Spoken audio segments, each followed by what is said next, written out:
The Eastern Front is like a house of cards. If the front is broken through at one point, all the rest will collapse. Heinz Guderian.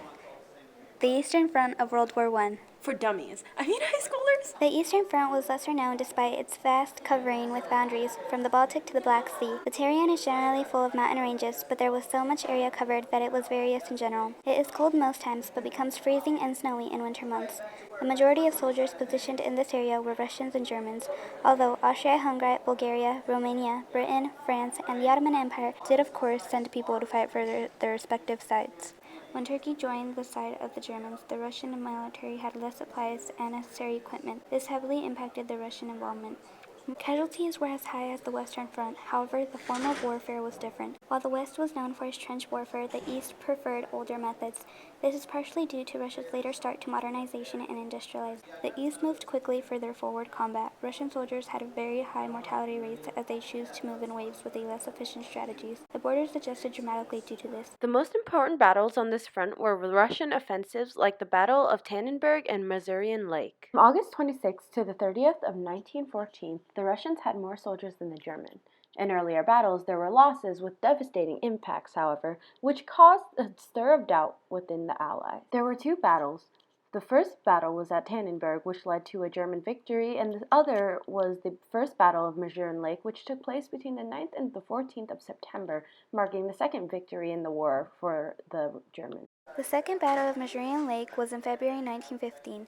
The second battle was known as the Winter Battle of the Masurian Lakes because it began during a critical blizzard. This second war was part of Paul von Hindenburg's plan for two-pronged, determining push against Russia by the Austro-Germans. Paul was hoping that this attack would bring the Russians defeat and bring the end of the war on the Eastern Front. Other famous battles included the Battle of Bolimov, the Battle of Nark, and the Battle of Brusilov. Basically, things went like this. There was battle after battle, all this angst was in the air, where stuff went boom, pew, pew, pew, and the Russians were crushed. This devastation is one of the most important events in the Eastern Front as they became a key factor in the Russian Revolution and forced Russia out of the war. With the Russians' involvement creating a civil unrest, famine, and revolts, the Tsar Nicholas II became overthrown by the demonstrators of their former capital, Petrograd, now known as St. Petersburg, an event called the February Revolution in 1917. A weak provisional government ruled for 7 months and was led by Alexander Kerensky. The Tsar was still alive at the time, but imprisoned in the Ural Mountains. Soon after, the October Revolution occurred as a violent civil war broke out, which ended in a victory for the Socialist Party known as the Bolshevik. This was led by Vladimir Lenin, who had the Tsar and his entire family executed in 1918 in order to prevent heirs to the dynasty. The Bolshevik, or the Red Army, established the United Soviet Socialist Republic in 1922, led by the first dictator of the Soviet Union, Vladimir Lenin. Lenin was a firm believer in Marxism, taking the socialist idea of Karl Marx and adapting them to fit the Russian ideals. His main ideas were to create a dictatorship of the proletariat and to let the state wither away or fade away into a classless society, free of discrimination. With this in mind, he created the first Marxist state in the world and created many new liberties for the people. Being one of the first nations to introduce the women's right to vote, legalize homosexuality, and not only legalize abortion, but to make them free with Soviet health care. However, after Lenin's death in 1924, these freedoms were heavily restricted by their new leader, Joseph Stalin. However, to create the USSR, the Bolshevik decided to exit the First World War by making peace with Germany. This was achieved by hastily signing the peace treaty known as the Treaty of Brest-Litovsk in March 1918. The treaty's main conditions were that Russia give up half its European land, and in return, Germany removed all troops from the Russian territory.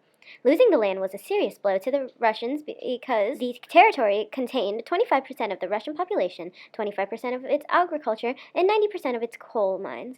However, Russia regained a part of the land less than a year later as the Treaty of Versailles took effect. The reasons for the treaty were that the Bolshevik were more interested in solving internal unrest and rebuilding Russia rather than dealing with the foreign issues at the time. Additionally, Russia had practically lost the war to the Germans despite having made significant advantages against Austria-Hungary, which isn't too hard to do as proven over the course of history. Effects of the war were loss of soldiers and population, cost of food shortages, killing even more people.